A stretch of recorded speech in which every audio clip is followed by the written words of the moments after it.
There's a rhythm emanating from the sun to the edges of the solar system. Roughly every 11 years, our star ramps up to a turbulent state, expelling violent eruptions. After a peak, it calms down to a quieter phase before starting all over again. This is known as the solar cycle. This ebb and flow of solar activity affects the entire solar system, including spacecraft electronics and astronauts that can be affected by particle radiation if they're not sufficiently protected. Understanding the solar cycle is one of the oldest problems in solar physics, and now predicting it is more critical than ever as we venture to the Moon, Mars, and beyond. So here are ways we've learned about tracking it.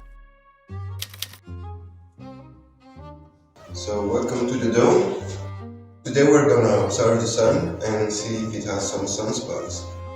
Every morning when the skies are clear, Olivier looks through this telescope in search of sunspots. These are dark blotches on the sun that are the main source of solar eruptions. They appear and disappear on the sun's surface. So we're not looking at the sun, in fact we're looking at the shadow of the instrument. Then we put the paper always at the same place, and then we can start drawing. Olivier and a team of sun observers record the pattern of sunspots by pencil. The first known record of sunspots date back to around 1,000 years ago in China. After the invention of the telescope in the 17th century, routine observations were made. Today, sunspot drawers still use the same technique. While we've created satellites that can see the sun in much more detail in recent decades, drawing by hand keeps the centuries-long record consistent. The sunspot number record goes back farther than any other instrument, allowing scientists to analyze the sun's behavior over many solar cycles. Sunspot numbers are collected from observatories around the world and are averaged. During every 11-year cycle, the number of sunspots rise from zero to a peak and then go back down to zero again. Scientists use these numbers to determine when a new solar cycle begins and how active a cycle is. Solar maximum, the period of highest activity, can vary wildly from cycle to cycle. The more sunspots there are, the higher the frequency of solar storms of all types. Some that create aurora, and some that can affect power grids on Earth. But sunspot number isn't the only indicator we see. These numbers are often combined with other signs.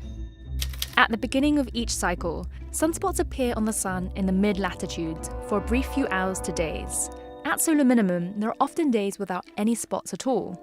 As the sun becomes more active, sunspots form closer to the equator and can stick around for weeks to months. These sunspot patterns give clues to what drives the solar cycle, the twisting of the sun's magnetic field.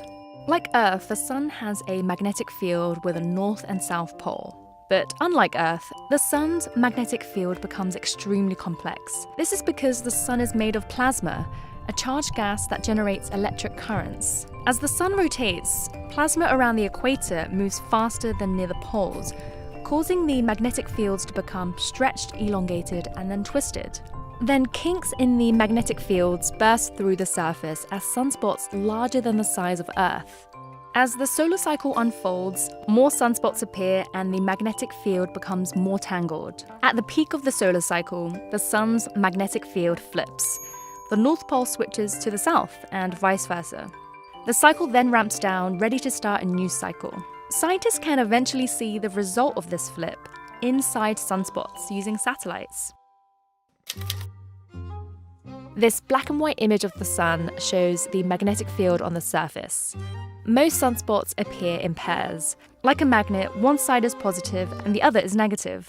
After they form, they gradually disappear again, leaving behind remnants of magnetic fields that move towards the sun's poles. Eventually, each pole accumulates enough magnetic fields, forcing the sun's poles to flip at the peak of the cycle.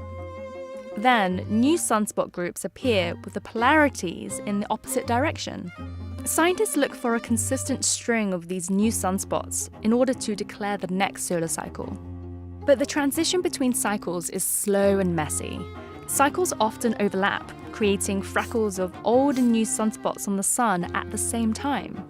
Scientists can only determine we're in the new cycle when the number of new sunspots overtake old ones, which can be 6 months to a year after the new cycle has begun.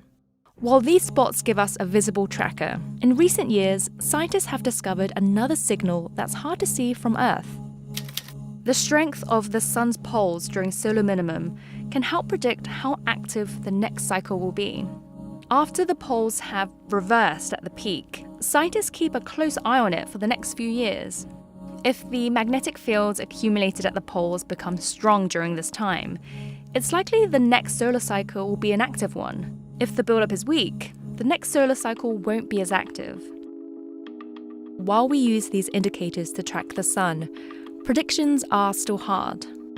After all, we've only had detailed satellite observations of the last 4 solar cycles, and scientists are still learning about what causes the sun's cycle. So until we piece together those missing pieces, the sun, even with its 11-year clock, will continue to surprise us.